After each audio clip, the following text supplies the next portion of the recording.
Now to the latest in historic change in Cuba and a change in plans for Secretary of State John Kerry. He's canceled this trip to Cuba, and today we'll learn more about why. Local 10's Hatzel Vela is in the newsroom now with more. Hatzel. Well, Victor, the official word is a scheduling conflict, and now word from the White House asserting that President Barack Obama will meet with dissidents of his choosing. But the president... Just weeks ago, Secretary of State John Kerry was grilled over Cuba's human rights record. By all accounts, it seems that record is causing friction between both governments. There's no progress on human rights in Cuba. Orlando Gutierrez heads the Cuban Democratic Directorate, an organization that tracks dissidents on the island.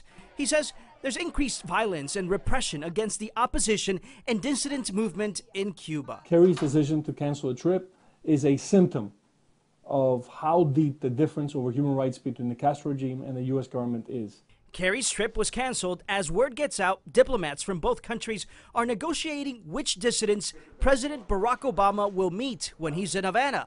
Not so, says the White House, who assures the president will meet whom he wants. It's a critical moment. Gutierrez is convinced the Castro government only wants Obama to meet with members of the civil society they choose. South Florida Congresswoman Debbie Wasserman Schultz supports Kerry's decision not to go. Secretary Kerry was right in canceling his trip because we want to make sure when President Obama goes that he's able to press for human rights and meet with dissidents and alternative voices. The best legacy President Obama could leave is one where he stands side by side with those who are fighting for freedom and democracy in Cuba.